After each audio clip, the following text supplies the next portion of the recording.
ব্রিগেডে কি বিদায় ঘণ্টা বাজলো মমতার? কোনো বিরোধী দলের বাক্যবান নয়, এই প্রশ্ন তুলে দিচ্ছে একটা ছবি। 10ই মার্চ লোকসভা নির্বাচনের আগে যে ব্রিগেডের ডাক দিয়েছিল তৃণমূল কংগ্রেস, সেখানেই এই টপ ভিউ ধরা পড়েছে। তাতে স্পষ্ট হচ্ছে শাসক দলের অবক্ষয়। একটা সময় বামেদের ফলাফল দেখে বলা হতো রক্তাল্পতায় ভুগছে সিপিআইএম। তখন ক্রমশ কমছিল বামেদের সমর্থন।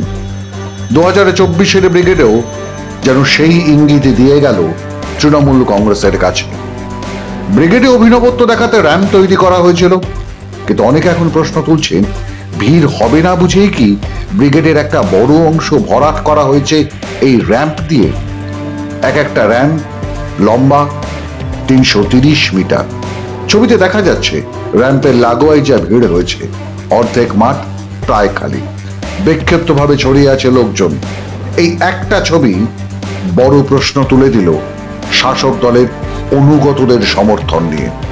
হিসেব বলছে বিভিন্ন দল মঞ্চ এগিয়ে আনার পর এখন ব্রিগেডের যা ক্ষমতা দাঁড়িয়েছে তাতে বড় জোর 4.5 লক্ষ লোক জড়ো হতে পারে ব্রিগেডে।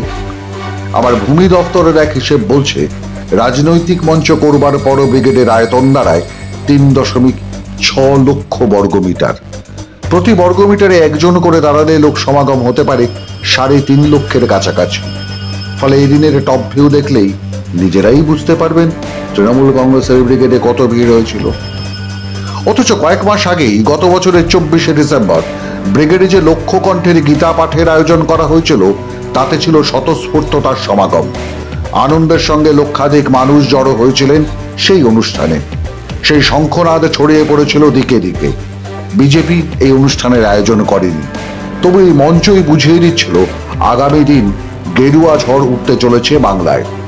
এরপর 6ই জানুয়ারি বাম যুবরা যে ব্রিগেডের আয়োজন করেছিল, সেখানেও এক শ্রেণীর সমর্থকদের উচ্ছ্বাস ছিল চোখে পড়ার মতো।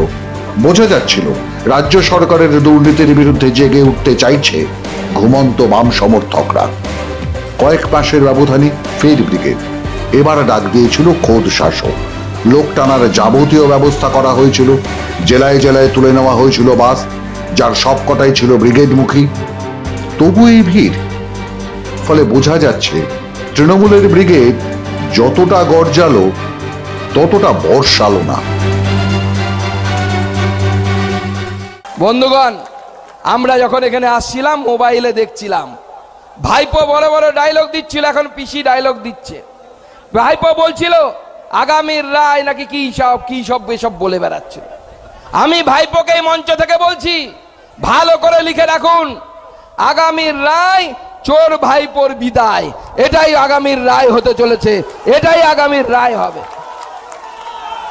তৃণমূল কংগ্রেস মাইকে গান বাজাতো খেলা হবে খেলা হবে, এখন আর বাজাচ্ছে আরে খেলা হলো বিহারে, ভাইপো যাবে তিহারে। এবারে এই গান বাজবে।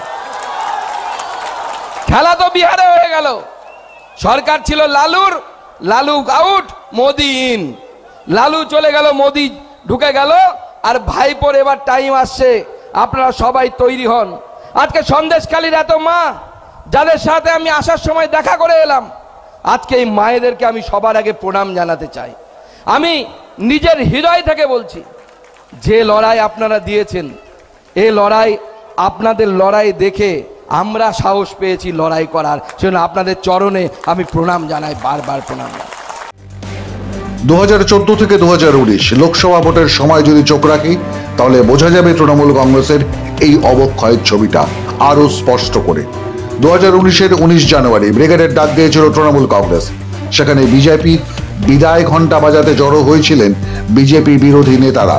ছিলেন শরদ পাওয়ার, অখিলেশ যাদব, দেবে গৌড়া, ফারুক আবদুল্লাহ থেকে মল্লিকার্জুন খাড়গে, অরবিন্দ কেজরিওয়াল, শরদ যাদবরা।